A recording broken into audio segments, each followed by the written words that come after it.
Hey, welcome everybody to another edition of Sober Life Podcast. We're coming to you live. I know it's today? Thursday? Mm-hmm. It's a Thursday. We usually do Fridays, but hey, my guest is in town, so I wanted to do it live today. But if you're watching this at your Friday time, remember, please share this with your friends, like the channel, and leave your comments, because if you leave your comments while we're live, I can see them. But if you leave them while you're watching a recording, I will read them. And we're always looking for good ideas to talk about when we're talking about living a sober life and what it means to you, what it means to me, and certainly talking about helping other people in finding recovery. My guest is from Massachusetts. What town? Somerville, Mass. Okay, for those of you who don't speak Massachusetts, it's Somerville. I'm not sure what she said. Somerville. Okay. No, I'm sorry. You probably get a lot of lip about your accent, right? Always, yeah. Some people can hear it, some people can't, but you always hear it. I hear it. When I get excited, I go into my Jersey accent. Yeah. So if I start talking about a cup of coffee, then we know I've gone there. Her name is Deirdre Matthews, and she is a beautiful young person in recovery who is finding success in her life, in her relationships, and you've had a couple of years under your belt now, and you're doing nothing but moving forward. Yeah. Tell us a little bit about your addiction. Was this something, were you one of those people who got into things young, and what happened with you? So I took my first drink when I was about 9. It was offered to me by one of my best friend's grandfathers. You want to take a shot of anisette? Sure. And, so this was growing up in an Irish Catholic neighborhood where alcohol was everywhere anyway, right? Yeah. Yeah. I mean, it was in the home. It was all around me. And even from that first sip, I fell in love. Right. That's a weird sensation. Yeah. Because you don't know what to expect, but that for some alcoholics, some people with alcoholism, that first sip, it wakes up. It's almost like, you hear the heavens open up and there's something strange about, this is what I've been missing. Is that what you're talking about? It was like, exactly. This is what I've been missing. It was like, I could finally breathe. I could be myself. But yeah, it was all around me. I like I said, I took my first drink around 10. It didn't continue daily after that, but I always in high school, it was big with the parties. I was more of a weekend warrior, starting off. Still trying to maintain doing the right thing. I was into a lot of sports. I played softball. I played street hockey a lot, volleyball, soccer. I was big into sports. We're a big sports family. And my senior year of high school is when it really took off. I quit all my sports. And my main focus was just drinking with my friends. So was about 16 years old then is when you really, okay.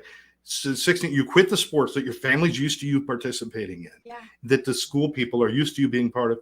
Did people start saying, hey, what's going on right then and there? Or did they let it slide? Yeah. So softball was a big thing for me. I grew up, played t-ball, baseball. When I wasn't old enough to play with the boys anymore, I went to softball. I was on varsity in high school. And I remember my father saying, you never quit a sport. You're not a quitter. You don't quit a sport. And I was like, I'm not doing this shit anymore. My main focus was drinking. That's it. That was my hobby. It made me feel good. So you weren't fooling yourself at all. You knew, I want to party. I don't want to do this shit. Totally. Yeah. I was like, fuck sports, fuck school. It never occurred to you something's not right. Why did I fall out of love with this? No. See, that's an interesting thing. I fell in love with something else. Right. You know what I mean? Exactly. Mm-hmm. So I quit the sports. My grades started to go down. I didn't care. I was getting suspended from school. I started to get in trouble. My grandfather was the captain of Somerville Police, so I never actually had any consequences, right? Which was like a blessing and a curse. But yeah, so then I graduated high school, and I got into nursing school at Bay State College, and I moved on into the dorms on Comm Ave, in the heat of Boston. And I just remember every weekend I'd be like, I gotta go home to Somerville, right? My roommates and everybody that lived with me was going out to the clubs and the bars in Boston, and my main focus was to go home to the trap house. I thought I was missing something. You know what I mean? Really? Mm-hmm.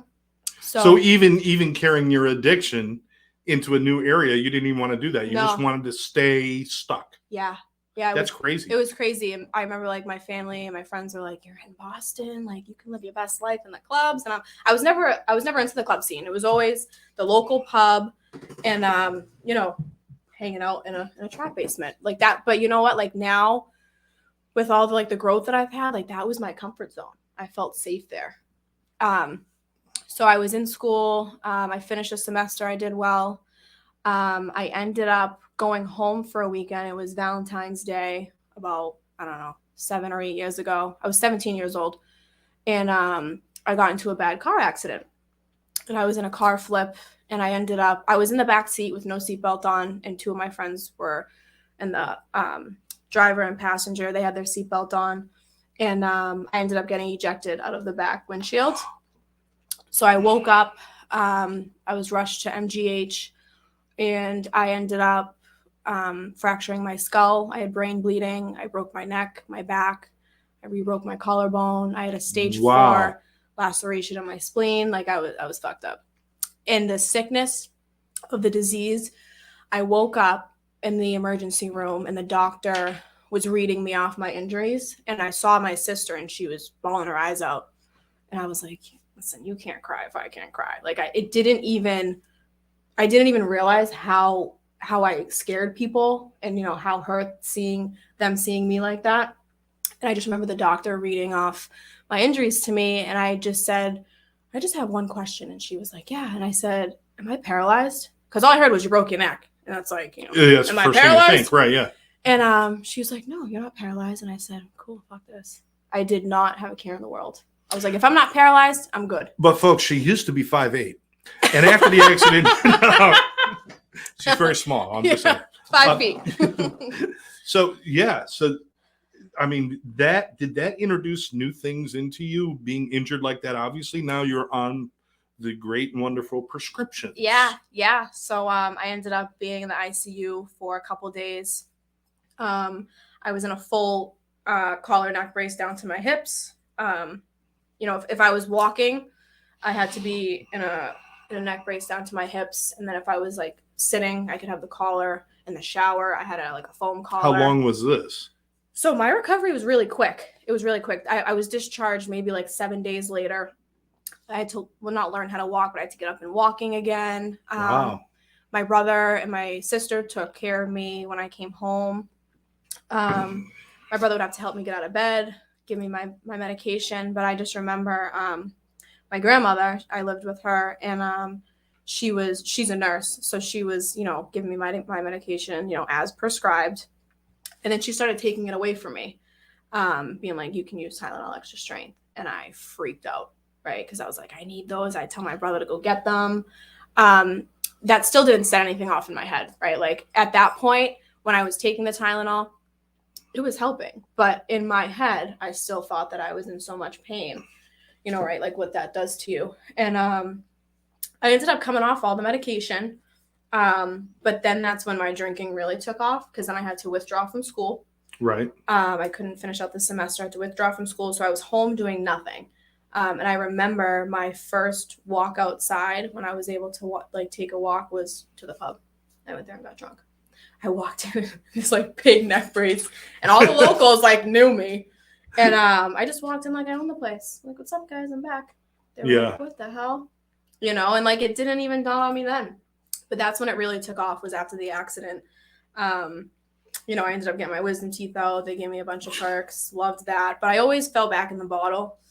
It's hard to understand for people who don't go through addiction. Yeah. How the hell do you walk out, still be all bandaged up and go drink? Yeah. And it's like, I guess if I could explain why I got drunk on my way to my DWI trial, right. But I can't explain. Right. You can relate. To me at the time, that made perfect sense. Right. I understand that too. My big thing was drinking. It was drinking and driving, which is now crazy to me. But at the time it was I couldn't do anything without a drink in me. Right, I'd always have my mini bottles of wine in my bag, my sleeve of nips. I couldn't leave the house without being drunk. It eased my anxiety, so then I'd go out in my car and, do what I had to do. I literally would drive around with no destination, just get drunk. So you weren't about the high as much as you needed it to function. Mm-hmm. Yeah. So it was really about functioning, and obviously, it helps the world go away, and it does a lot of things. Yeah. But it wasn't just about, oh, I just want to get drunk and get fucked up and dance on a table. No. That's not. No. That's a difference. I think. I think with people who have a problem with alcoholism, or a drug addiction, it's not about just getting partying and getting high. It's about, I can't go talk to these people unless I have something in me. I couldn't go to like wakes or funerals without, and not about like, seeing the deceased, but like I couldn't actually like communicate with people and do anything without having a substance in my body. You can't even access your own emotions without some sort of liquid or some sort of help. Mm-hmm. So that's hard to explain to people. Yeah. Because they're like, well, just don't do it. Yeah. If I didn't do it, I didn't think I would exist anymore. Right. I thought I was gonna die without it in me, And like, even I'd wake up, and if I didn't have any alcohol or anything from the night before, and like the liquor store wouldn't be open, I would panic. But as soon as I got close to the liquor store, that impending doom would leave my body. Be like, all right, I know I'm getting this. Do you know what I mean? The anticipation was part of. Oh my God, yeah. I mean, think about it. I guess I could explain it as like if you get a date with a beautiful woman, if you're a guy, or if you're a woman with a beautiful guy, or whatever you're into, and it's like that moment before that first kiss is just as exciting as the kiss itself. Yeah. It's the same thing with addiction. Oh my God, yeah. It's like we know it's coming. Mm-hmm. Our heart starts racing, our blood pressure goes up, and our head starts spinning, and all the troubles start to fade away. Mm-hmm. That's the psychological part of the disease that actually causes a physical effect. Yep. So that's crazy. Yep. So you're doing all of these things. You get hurt in this accident. You're in college. Did you finish the college, or what happened? So I've been to about 3 different nursing schools since then. So my sister, who was she was like a mother to me growing up. I didn't have my mother in my life, so my sister was like Mama Bear, and she took great care of me and my brother. And so she was on my ass about getting back to school, and I honestly just didn't want to hear it anymore. So I was like, fuck it, I'll go back. Mm-hmm. I'll go back. Hybrid. I won't live there. I'll stay at home. That lasted all about maybe 2 months. I'd set my alarm. I'd be still drunk from the night before. I'd either go to class drunk, or I just wouldn't go at all. Wait a minute. So you're saying I got to go to every class? Right. No, that's not going to work for me. No, and it was like 2 classes. I'm like, let me get back. Two classes. I couldn't even do that. Mm-hmm. I'm sorry to laugh. Yeah, but no, it's funny now. It's comical, right? Like I literally could not function. So I ended up withdrawing from that semester so I wouldn't mess up my GPA. I got a big settlement from that accident, and I blew through a lot of money within like a year and a half, 2 years. It was over $100,000. That's like fuel on a fire. You give a 17-year-old alcoholic $100,000. Oh, what's gonna happen? It was coke, alcohol. Well, you're going to invest in Apple computers. You're going to open an IRA. You're going to do all those things. School. Right, pay for your school. Give your parents some money. No, none of that, right? Yeah, no. I mean, I spoiled a lot of people, but I also, it made it. You might have put like a bartender through school with the money that you spent. Totally. Drug dealers. Yeah. So I ended up leaving that school. I took maybe a year or 2 off, went to a community college, did all my prereqs. So it went in spurts. I didn't want to ruin my GPA because I always wanted to be a nurse.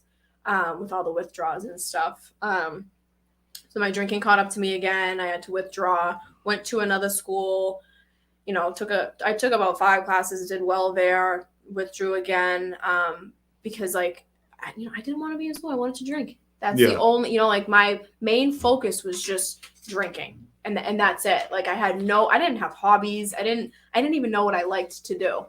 Well, addiction in any form, alcoholism, drug addiction, is a jealous bitch. Mm-hmm. It doesn't like you to be focused on anything but it. Mm-hmm. And so even with a minor commitment, you said 2 classes was too much. Yeah. It's like, could you really get to 2 classes? Probably. Mm-hmm. But there's a part of your brain that says no, because that takes away from my addiction. Mm-hmm. So constantly fighting that battle. It's funny that you want to be a nurse. Yeah. While you couldn't take care of yourself. Right. Yeah. I know. So my grandparents brought me up with my father, and my grandmother was a nurse, 45 years. So I was the kid in school, like always knew what I wanted to be when I grew up, and it was a nurse. And now things have changed. I'm very grateful. I mean, nursing school is not off the table for me right now. But I got lucky enough to have a great opportunity, the gifts of sobriety. Well, let's talk about your sobriety now, because I mean, we painted a pretty good picture of your beginning of your problem. Yeah. And I'm sure there was a lot in between there. I mean, if you like to drink and drive, I'm sure that became a problem a few times. It did. Where was it that you started recognizing or realizing I need to get help, or how did that come about? So this is about maybe 5 or 6, I think 5 years ago is when I came into the halls. And so my dad was in jail. I'd go visit him drunk. I did everything drunk, but my dad was in jail. His plan was to stay sober. And so he came out. Did it a problem with alcohol part? Yeah, was that part of his problem why he was in jail? Yeah, oh yeah. The only times he ever got in trouble was due to his addiction. Okay. Yeah. So now he's starting to think, I got to change. Mm-hmm. Yep. So he was in jail. He came out and went to the Charlestown house. It's a halfway house in Charlestown, Mass. And I knew I was starting to think I had a problem as I was downing nips on the way to go see my father in jail. But I just couldn't help it. And I started to think in my head, because this is when, it stopped being fun, and it started to just me, being suicidal, just not being happy anymore. I was at a very, very low place in my life, very low, just internally. I was down on myself about school, and just the way I was living was not, I lost like all my dignity, I guess you could say. I was doing things I normally wouldn't do, out of respect I had no respect for myself or other people. So my dad came out. He was in the halfway house, and I remember the day, as clear as day. And I was up for like 3 days. And I called him and I was like, Dad, you need to come outside. I was in like a coke psychosis. And he came outside and I just started crying. And I was like, I think I need help. Like, I can't live like this anymore. And do you have any idea what brought you there? Can you remember what you were thinking at that time? Was it like I wanted to kill myself. Okay. Yeah, like I was suicidal thoughts kind of got you. Yeah, I mean, like I never had a plan, but I just felt so low, and the drink wasn't doing it for me anymore. You know what I mean? Okay. And it wasn't for a long time. I was just very, very sick of feeling that way and doing the things that I was doing. Just it was no longer giving you comfort. No, it didn't sit well with me at all. And like my moral compass was non-existent. Right. Okay. And I was just doing a lot of things that I wasn't brought up to do. I was brought up very like right from wrong. I didn't know that anymore. You know what I mean? I knew I wasn't acting it, and I think that's what really hurt me inside. Mm-hmm. So I told my father I needed help, and he's no dummy. Like I would pick him up from his halfway house, and I'd be drunk, and we'd go run errands. It was just a normal thing for me. So I talked to him, and he hooked me up with a woman who is still sober to this day. She's long-term sobriety from Charlestown, and she brought me to my first meeting. When I walked in that hall, it was like, I can't even explain the feeling. It was like, wow, I'm home. I'm safe. I'm okay. These people are just like me. I'm not crazy. Like I heard the speaker and I was like, wow. Like I had never been into an AA meeting in my life. That was the first time. And the first meeting was like, okay, I'm not crazy. Like this is an illness. I have a disease, and I can do this with the help of, these people. And, I grew up knowing there was a God. Like I said, I was brought up Irish Catholic, but it was more of a punishing God. Right. You do this, you're going to hell. It's funny. You always think people are punishing when you're doing bad things. Right. Right. So it took a long time for me to, get that spiritual connection. And actually, like, I had my first spiritual experience, this past year is when I found God, and I've been in and out of the halls. Like I said, my first time was 5 years ago. I took all the suggestions. I got a sponsor. I went through the steps, but I had to change every single thing about me, right? Like I didn't know what I like to do. All my character defects, when I wrote those down, I was like, holy shit. I didn't know that I was that sick. So I started to change, and I saw the gifts of sobriety just came right to me, because I started changing my relationship with my father. I've always been a daddy's girl, but my relationship with my father was like better than how I am with my girlfriends. Like he's my best friend, and he still is to this day. All my relationships started changing. I started surrounding myself with the right people. I basically cut everybody else out of my life that was bringing me down or just toxic, right? Yeah. Toxic. Because I love the chaos. Like I'm still sick. Right. You know what I mean? Like the chaos, but I have to keep myself away from that. To keep growing. So I lasted about 19 months sober, and I ended up relapsing strictly due to I stopped going to meetings. I was living dirty. I thought that I had all the tools, right? Like I was like, I know exactly what I need to do. I can stop doing this and I can start cheating and lying and, sober Deirdre can't live with herself like that, right? Because I know right from wrong. My moral compass is now down the drain again. And it just led me right back to a drink. And like, it happened so quick.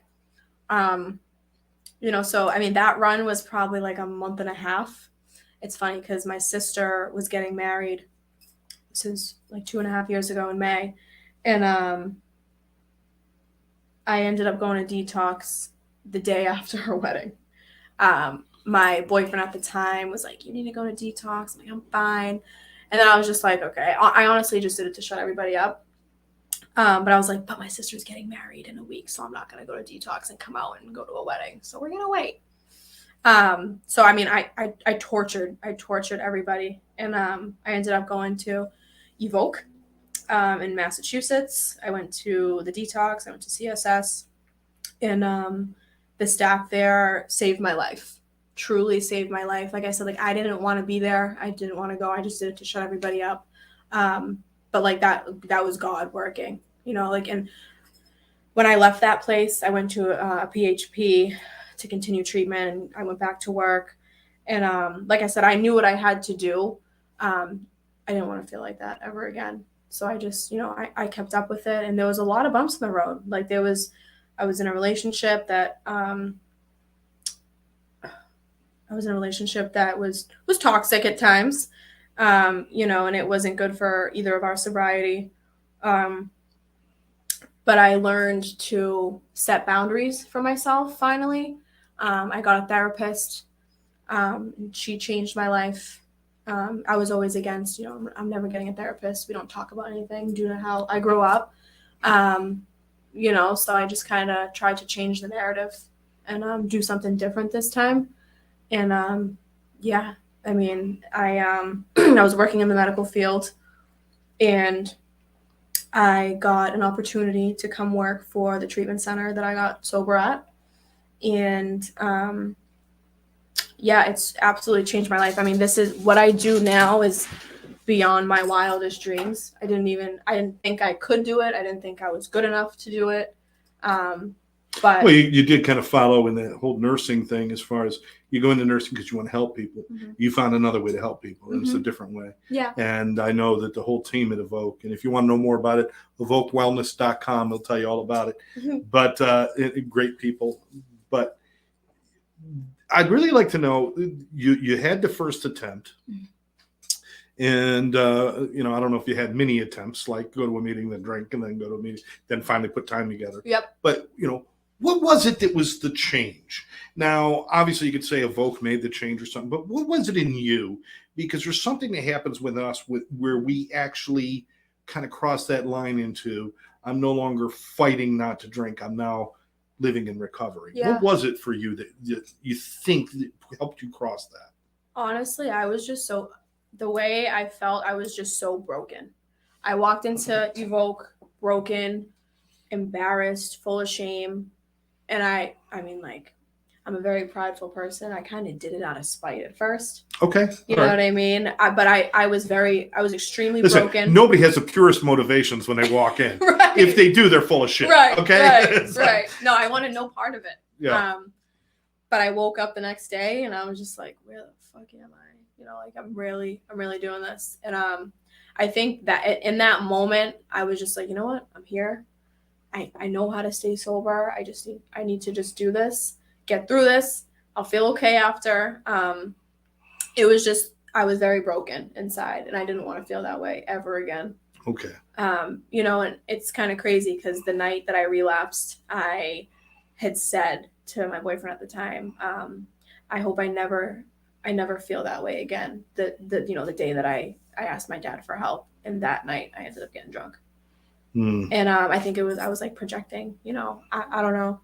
Well, maybe you didn't see it all. Yeah. You know, Yeah. I think when we have that kind of opening up of our soul for a moment, where it's like, okay, it's easy to say, I don't want to be that way again. I don't want to feel, but to actually look at it and say, wow, that is what I became. Yeah. And none of that is attractive. You know, did you kind of have those moments where you're just like, oh my God, there's not a part of this where I could look at it and say any of this is redeeming. I don't like any of it. No, it was terrible. I was cheating, lying, stealing, in recovery. Well, you know, not even because I wasn't living in recovery. I was just sober. At the beginning, you just get sober. Then you start becoming recovered. Right. Yeah. And I think, like I said, when I do things like that, it doesn't sit well with me and my morals and how I'm, you know. Karen Hurley's out there. She's saying great podcast. Thanks, Karen. Thanks for joining in. Love you, Karen. I know we got a lot of people out there watching. I can see your numbers pop up, but if you want to comment, go ahead and comment. If not, that's fine too. But thanks for joining us with Deirdre Matthews. Now, you got a couple years recovery under you. I talked to you and you seem to have this great perspective, which I really like. And, you know, I think we connected on that right away. That it's not about, oh my God, it's so hard and every day's a labor. It's like, oh my, this is the best. Yeah. That we celebrate life. And, you know, it's not that, oh, I might drink tomorrow. It's like, listen, all I got to do is live everyday recovery and I never have to worry about a thing. Right. Everything's, you know, tell me about who you are now. What are you finding out about yourself? What are your discoveries? So it's crazy because today I'm the complete opposite of who I was before. And I didn't even start to see that until other people started to point it out. Sure. You know, like people I went to high school with, if I saw them, they'd be like, Deirdre, like, who are you? Like, you've changed, you're doing so well. And I'm like, yeah, whatever, I'm just living, right? Because I wasn't really looking at it from an outside perspective. It took a lot of work. It was probably the hardest thing I've ever had to do. Not putting down the drink, but changing absolutely everything about myself. You know, the way I think, the way I act. I bite my tongue a lot now. And I was never like that. I didn't care about hurting people.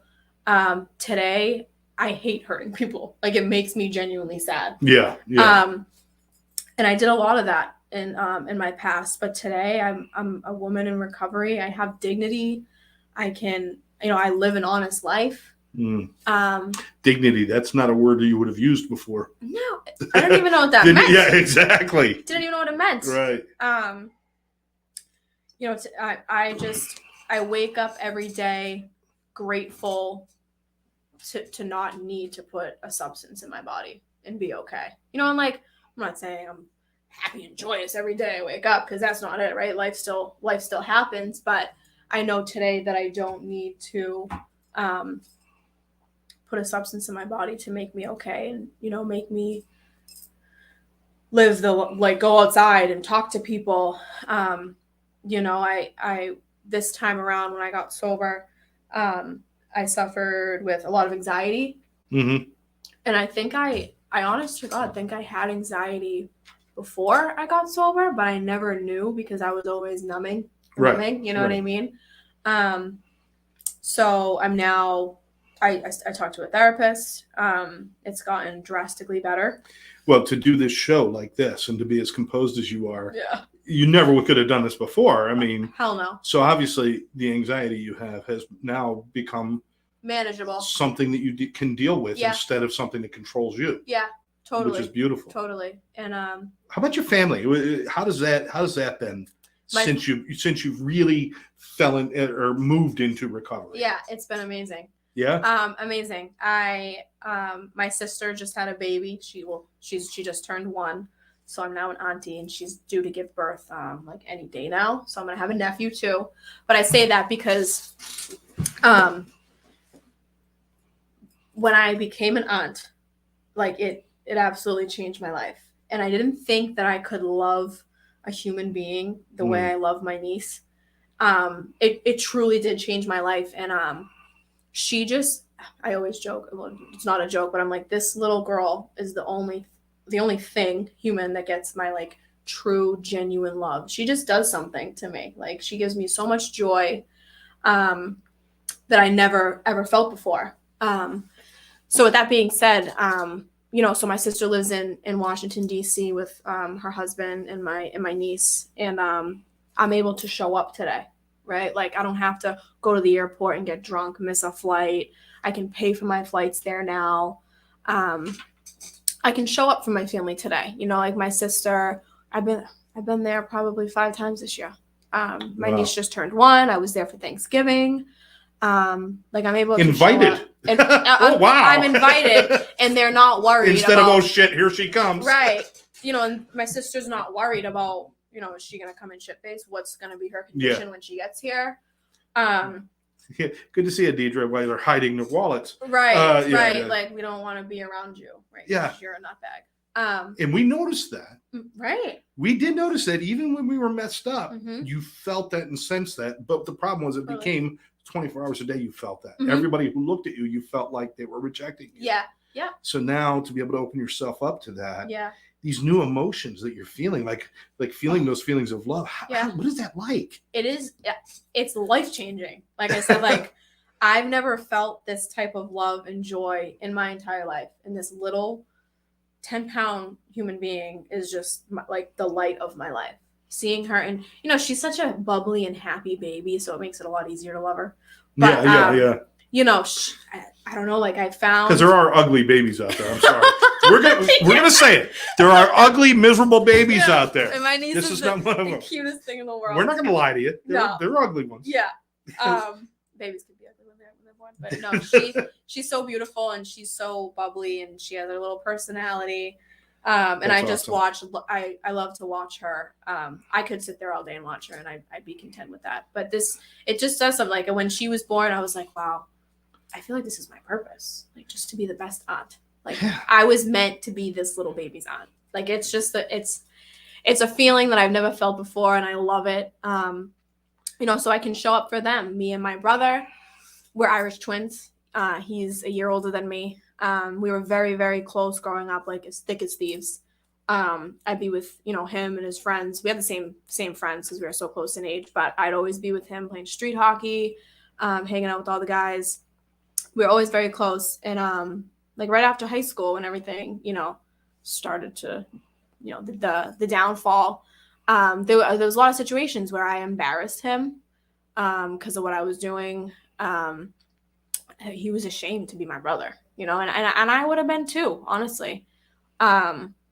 So we didn't talk for years living in the same house. Didn't talk.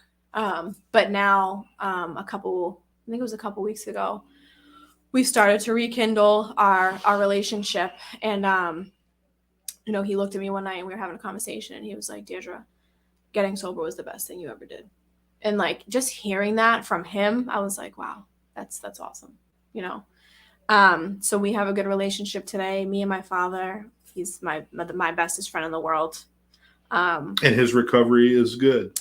No. Oh, okay. All right. I was hoping. So I missed that part. So he ended up relapsing right before I did, actually.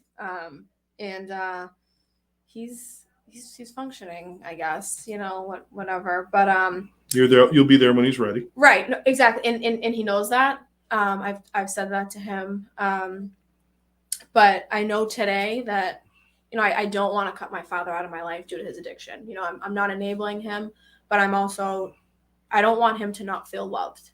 right? Right. He needs to feel that. I don't want him to feel like he's alone, or but it's a It is fine possible. line. It is possible to love somebody and have empathy. Yeah. Without enabling. Yeah.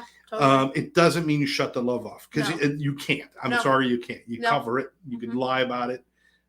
So that's a difficult line. You're right. It is a fine line. There's a fine line between like enabling and still loving, not so much from a distance, but there was a point in time where me and him didn't talk for about 2 years. Okay.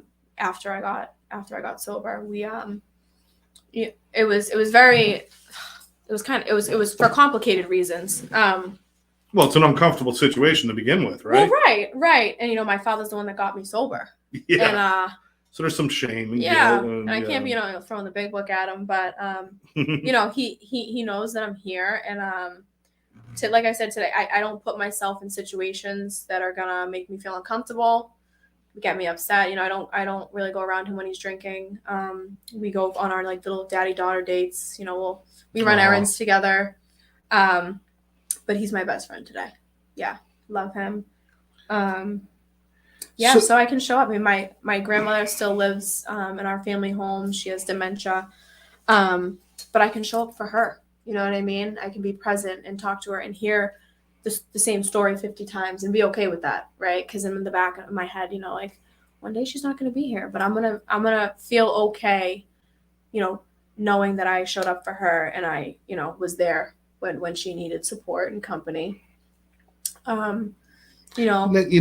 You're obviously beautiful girl, smart.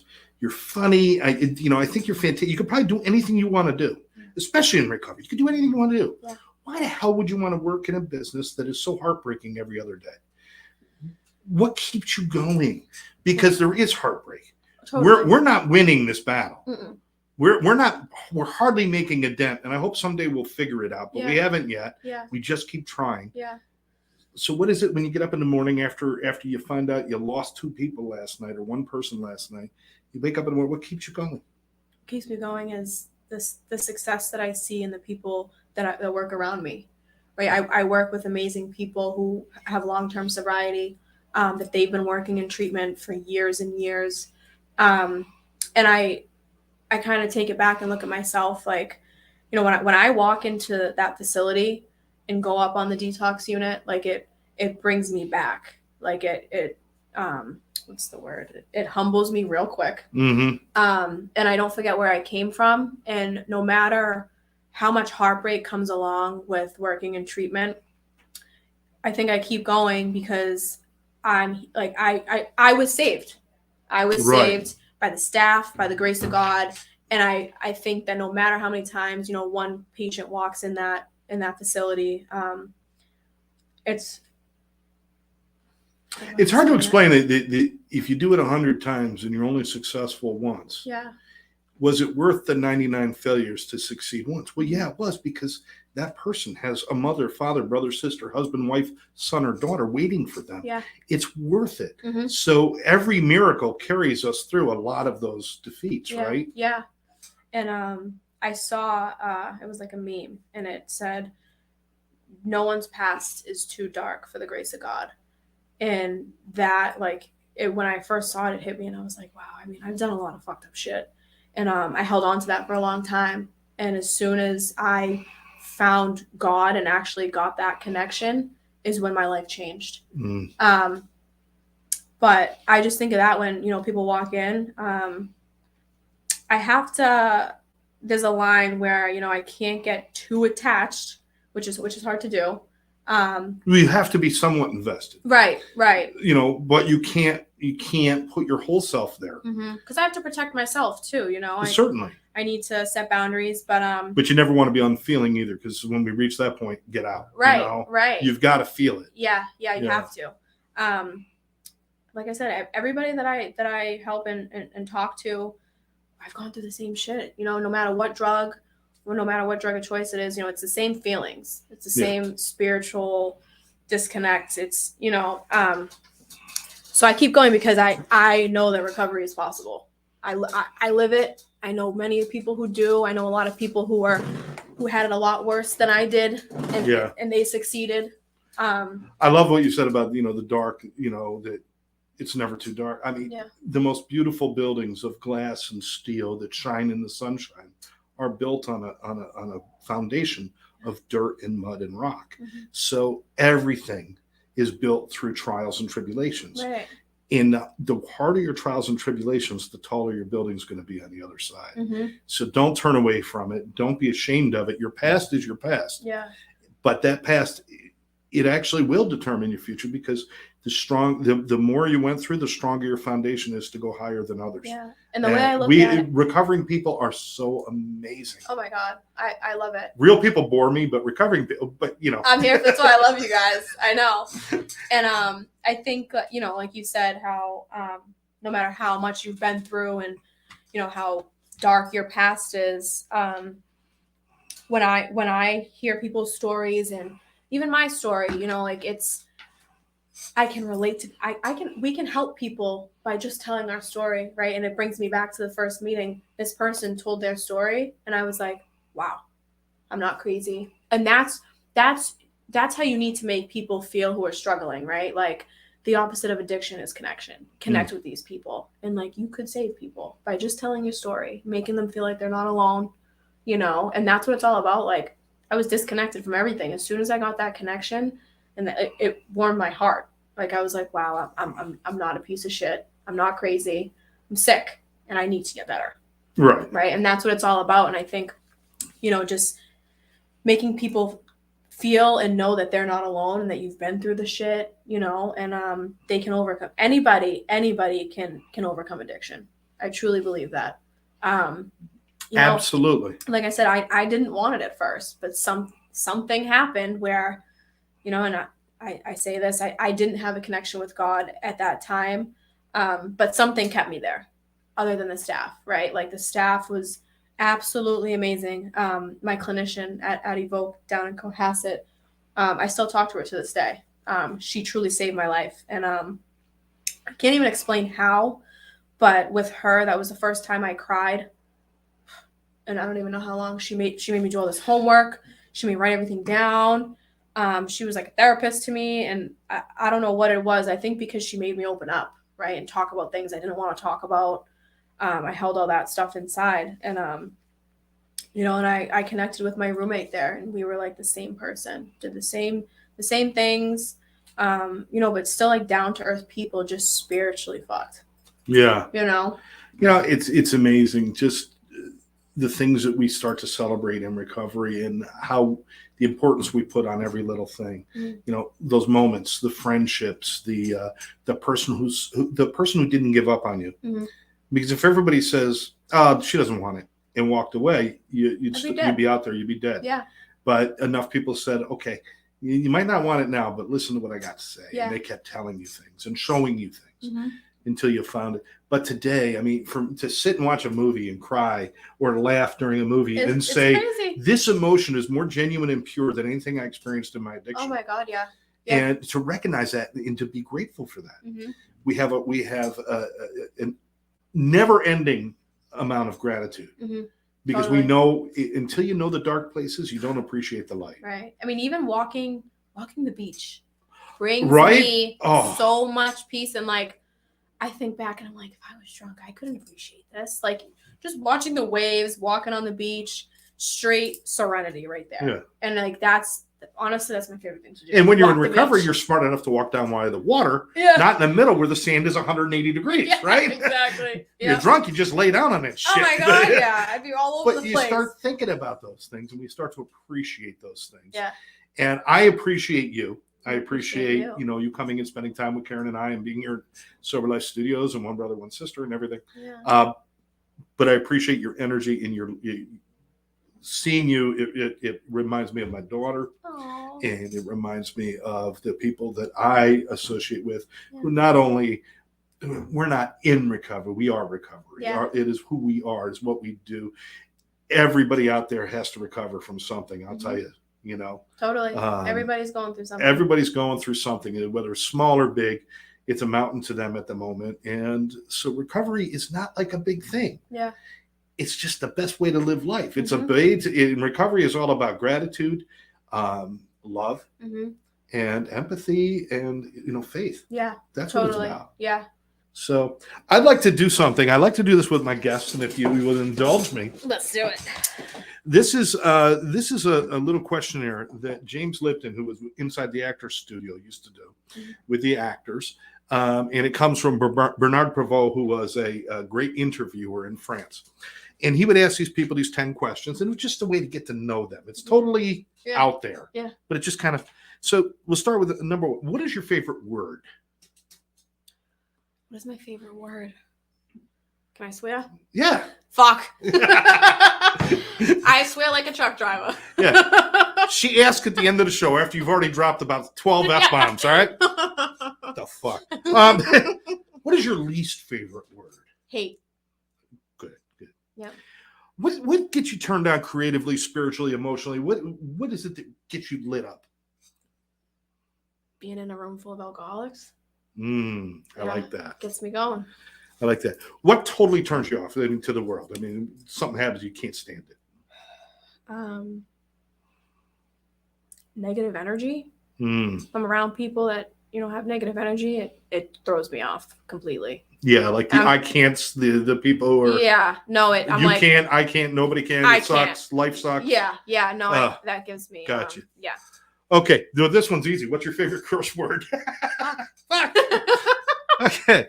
What sound or noise do you love to hear? What sound do you love to hear? What sound? Music. I love that. Yeah. That's great. Yeah. Yeah. Obviously, I'm into music. Right. I don't hear many sounds, but okay. I love hearing music. What sound or noise do you hate? My alarm. The alarm? My alarm clock in the morning. Yeah. Okay. If you could do any profession, just try any profession, anything, what would you like to try? Be a surgeon. Oh, okay. Yeah. All right. If you're not trained, they call that serial killer. But just telling you. All right. So that's good. What profession would you never, ever, ever want to do or try? Dentist. Yeah. Okay. Last question. If heaven exists and one day you're standing at the pearly gates, what would you like God to say to you? You're free. Yeah. Welcome home. You're free. Perfect. Yeah. Deirdre, thank you for sharing yourself with us. Hopefully, I hope you'll come on again. We'll do some shows together. Yeah. And definitely talk more about recovery. We can talk about relationships. We can talk about a lot of things. Yeah.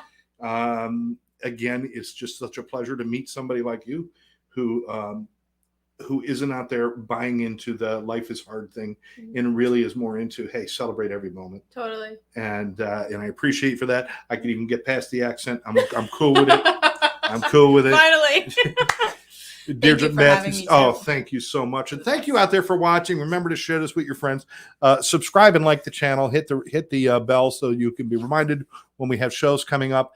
And if you have an idea for a show or you want to be a guest on Sober Life Podcast, all you got to do is just be willing to share of yourself. Leave me a message in the comments and I'll get back to you.